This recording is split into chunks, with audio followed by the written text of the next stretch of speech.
Good evening. Thank you for watching our briefing in English. I'm Leah Hogg. My guest today needs no introduction. Dr. Ann Fenech is with me, and she's a lawyer who specializes in marine litigation.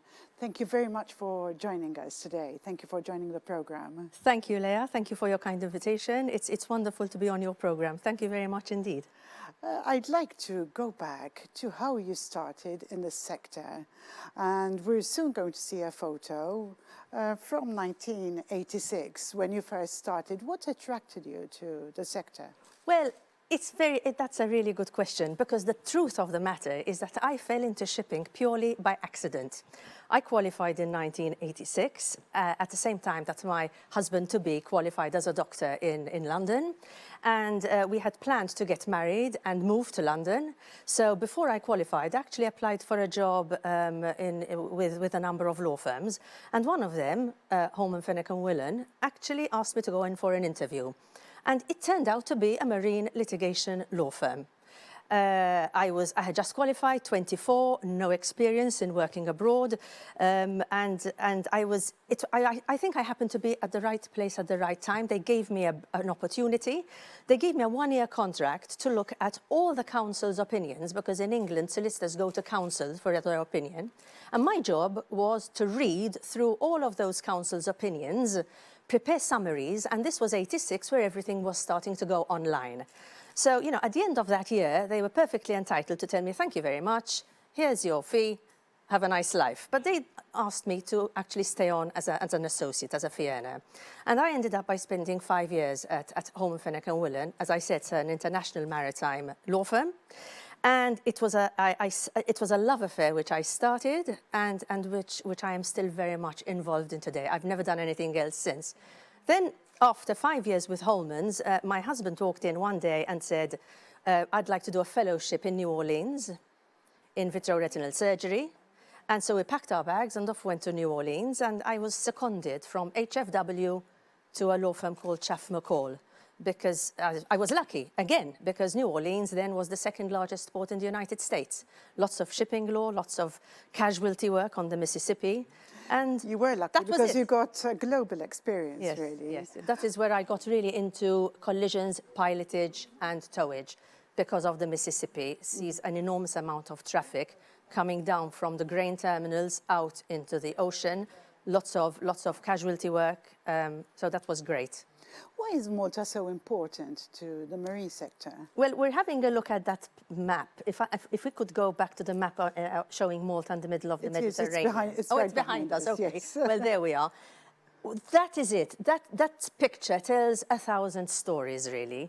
If you look at the position of Malta, I mean, God decided not to give us any raw materials, but in my view, he gave us one of the best things ever. He gave us our geographical position. There we are. Equidistant from Gibraltar, equidistant from Suez, from the shores of Europe and North Africa. And of course that, for thousands of years, has meant that our destiny, our life, is intrinsically linked with the maritime sector. So, you know, a lot of people think that the maritime sector is the maritime flag. Of course, that is one of Malta's many maritime facets. But Malta is so much more than that. In fact, if we start to roll the pictures which we have prepared, there we see Malta as a very important position, when it relates to inter-country carriage of goods. That happens to be one of the main lines actually servicing the carriage of goods between Malta and mainland Europe. We, of course, have a thriving ship repair industry.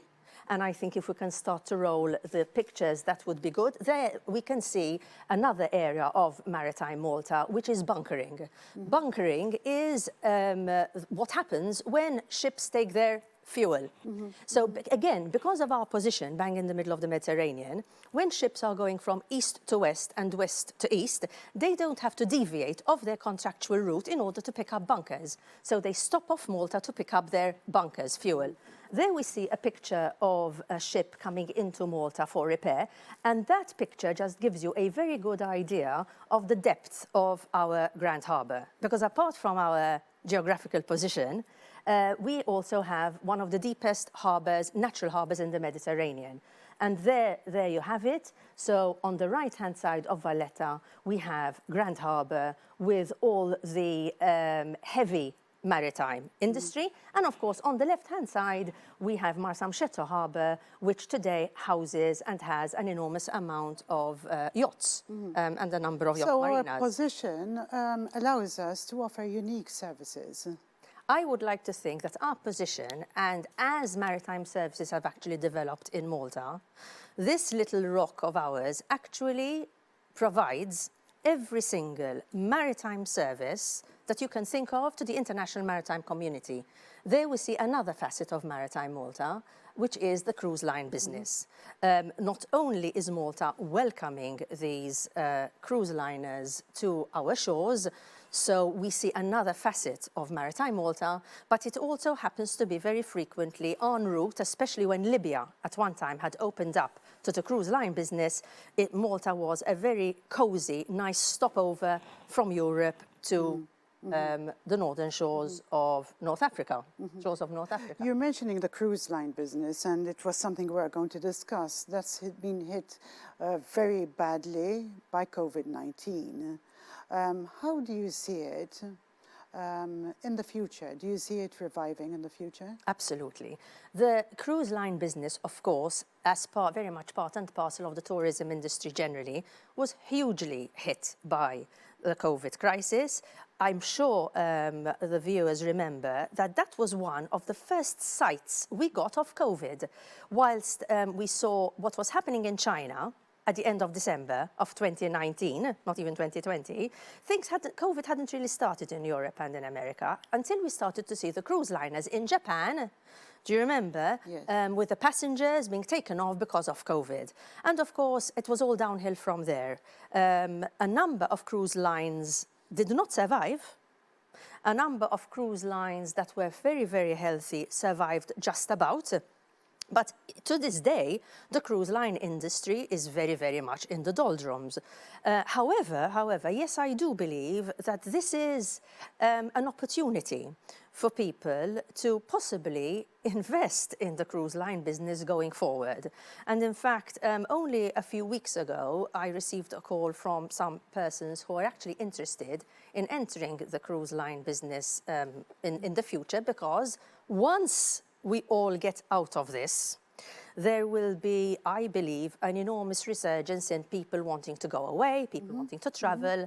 And of course, the cruise line industry over the last 15 years has gotten away from being an industry associated with possibly retirees. Yes, you know, traditionally, 20 yes, years ago, yes. the cruise line industry was associated with elderly people, which of course loved the idea of going on a holiday and staying on board a ship.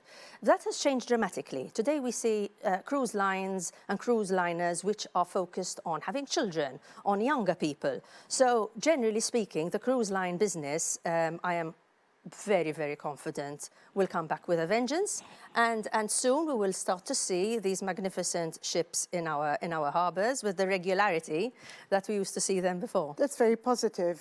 Do you believe that it will be back in full force by, let's say, 2024? 2024? I should hope so. Good.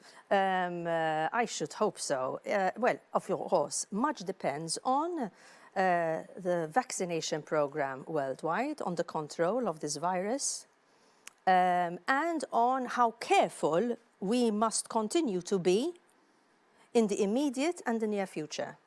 It is not the time to let our guard down, irrespective of the fact that the vaccination program has been successful in a number of countries. This is not the time to let one's guard down, but certainly by 2024, I should jolly well hope so. So we'd be back to normal, I hope, and better than before, I should hope also. What about the environment? What measures are being taken to reduce emissions with regards to cruise liners and pollution? Well, the environment, of course, is a very sensitive area worldwide. over the last few years, so much more emphasis has been placed on the environment, rightly so. And therefore, there is a global effort in making shipping cleaner. We've seen a tremendous amount of effort and legislation, both on a worldwide basis and from a European dimension. We've had regulations regarding the sulfur content in fuel. We've had tremendous amounts of efforts being made in order to ensure that ships, as they come into port, can plug into the national grid rather than keep their engines running. All of this is happening. It's happening on an international level. It's happening on a local level as well. Naturally, there is also an effort at trying to get ships to use cleaner fuel, such as LNG, which is a cleaner fuel. So there are worldwide efforts intended to make shipping cleaner, to make shipping cleaner. Here we can see a picture of the yard, the Malta Drydocks, ex-Malta Drydocks. Of course, ship repair, again, is another part of our maritime ventures. I mean, we were very lucky that when the British came to Malta, they built some of the best docks in the Mediterranean. And today, to this day, Malta shipyards are very, very successful. Another aspect of maritime Malta is transshipment of cargo. Again, because of our location, Malta was the ideal place to build a free port. So when you look at these ships that call at Freeport, again, the mother vessels, the large container ships, come from the east, up the Suez, and we've heard a lot about Suez lately. They will discharge their containers at Malta Freeport to be then carried onto what are called feeder vessels to other parts of Europe. And of course, the Malta Freeport, with its geographical location, is one of the most successful parts of maritime Malta. And this is what I'm trying to explain, Leah, that maritime Malta, there's so much to it. And this is why I said it affects and we service so much of the international maritime community through all the services that we offer here. Sure. What, in your opinion, can corporates and the government do? What measures can be taken to ensure a sustainable growth of this sector? Well, that's a very good question. And I think it's very important at this juncture to explain that one of the reasons why the maritime sector generally is a huge success is because the private sector and government work hand in glove. This has been the case for many, many, many years. It transcends politics. It's apolitical. And I believe that all governments that we've had have worked towards ensuring that the maritime sector continues to grow. Now, when I say that the various governmental authorities and the private sector have worked well together, at this stage, I'd like to mention two organisations in particular. I'd like to mention the Malta Maritime Law Association, because the Malta Maritime Law Association has really tried very hard over the years to make sure that we keep ahead legislatively and assist the authorities in upgrading our laws, in making sure that Malta has the right regulatory framework. And we work very closely with Transport Malta. I would really like to say hello to all our colleagues who work very hard within all the directorates at Transport Malta, be they the ship registry, be they the port authority, be they the yachting sector. We work very closely with them. But then there is another association which I would like to mention, and that is the Malta Maritime Forum. The Malta Maritime Forum is a forum which was set up 5 years ago, and it offers a platform for all the service providers. There we're seeing the Malta Maritime Hub, all the service providers that we've been seeing photographs of, showing the diversity of the maritime sector, have a platform in which to make their voices heard, and which acts as a bridge between the service providers, in fact, and government. So we are very fortunate, and our peers overseas say this of us in Malta, how lucky we are that because of our size, probably, small can be beautiful sometimes. Yes, it has its disadvantages, but can be beautiful. Because of our size, we have this ease of being able to communicate.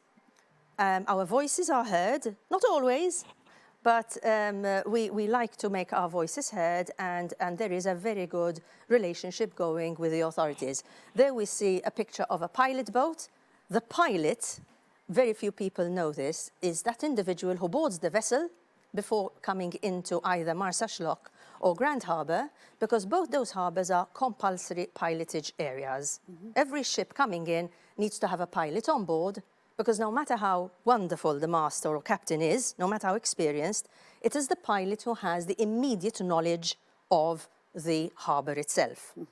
And there we see the pilot climbing the pilot ladder. It's not for the faint-hearted, I can tell you. Absolutely not. Can you describe some highlights of cases in your career? Well, I like to say, Leah, I've been really, really fortunate in that I have been able, I've had the privilege of being able to assist in a variety of cases. With marine litigation, it's the sort of area, because of our services, where I would get involved in casualty work, ranging from explosions to collisions to towage to salvage operations, to also assisting with the enforcement, what we call enforcement, of creditors' rights against vessels, because, you know, not everything is honky-dory and sweetness and light. There will be situations where creditors don't get paid, so we need to arrest the ship. Sometimes it's not enough. It's not enough to just arrest the vessel. The creditor, the owner, remains in default because, unfortunately, he does not have the money to pay. So we will then need to sell the vessel in a judicial sale. And so we get involved in that sort of thing as well. And at this juncture, I would also like to say that Maltese law, when it comes to the maritime sector, is very robust. It gives creditors, it gives mortgagees, and mortgagees are those persons who typically would lend money to the ship owner so to enable him to buy his ship. And Maltese law gives the mortgagee a great deal of comfort, because if the owner doesn't pay the mortgage, then the mortgagee can take possession of the vessel and actually sell that vessel in a judicial sale. And here I would like to say that the courts, you know, courts come under a lot of criticism on a number of occasions. However, I have to say that as far as the maritime sector is concerned, they have very frequently performed very well indeed, and they have given a great deal of comfort to investors in Malta. There we see the Malta flag at the back of a celebrity vessel.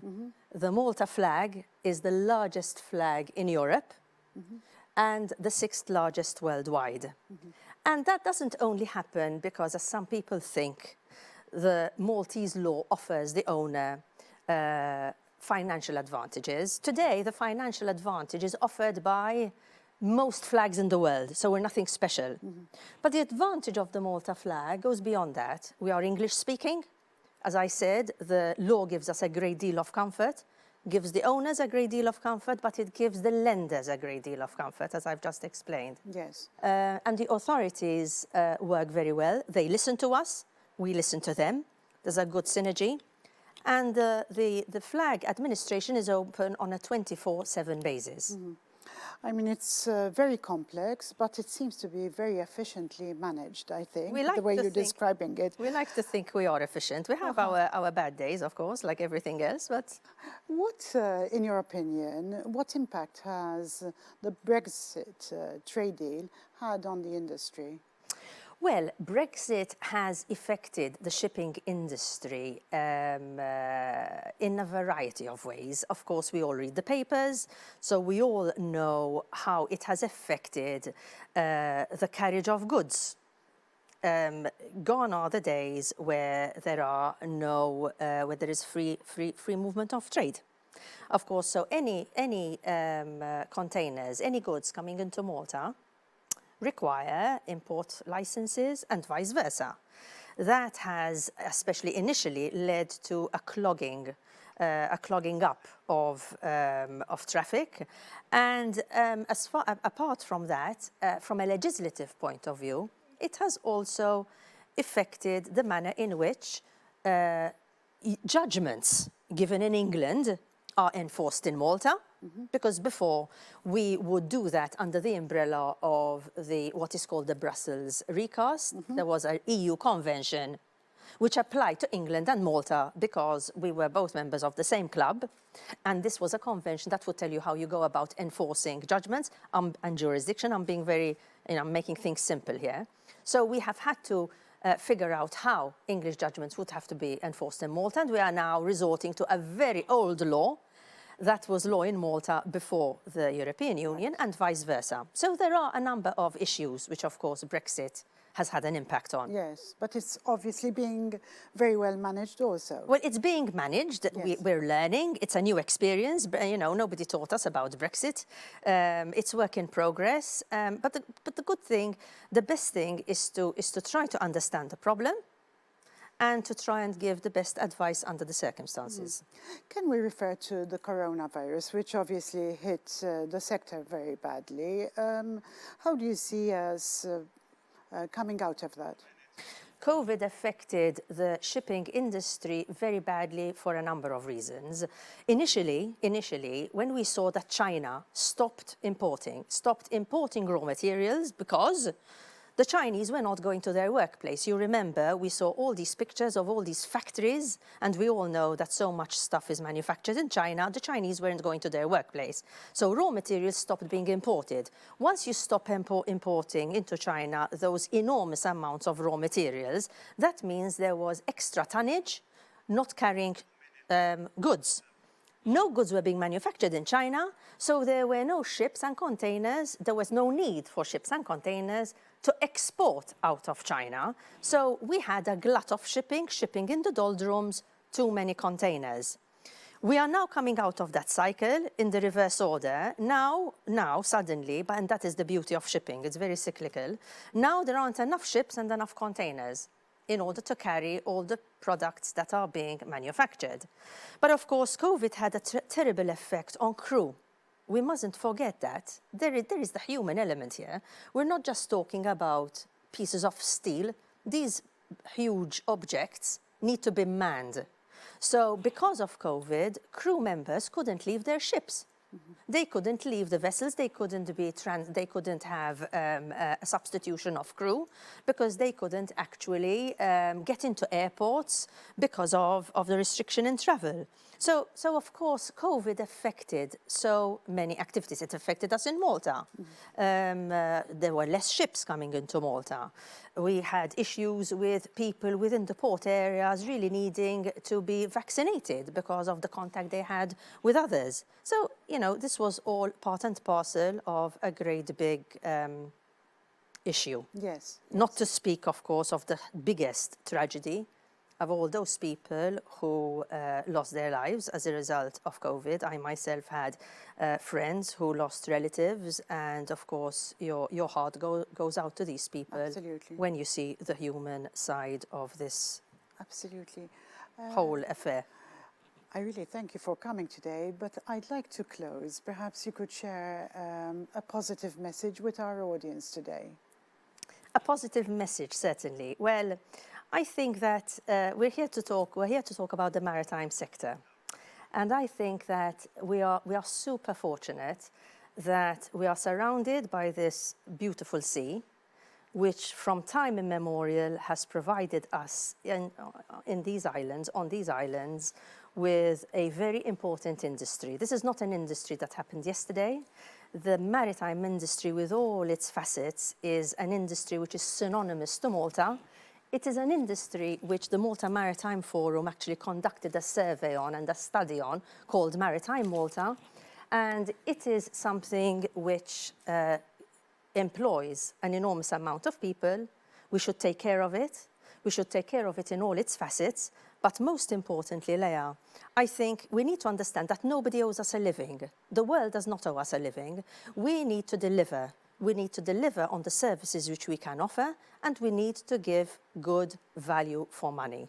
And I think that if everybody pulls his weight, acts in a professional manner, and gives good value for money, then I think that it's very nice times for this entire Maritime Malta, Thank you of very which much. I'm so proud to be part of. Thank you. Thank you very much, Thank you Dr. for the Fenech. invitation. Thank you for coming today.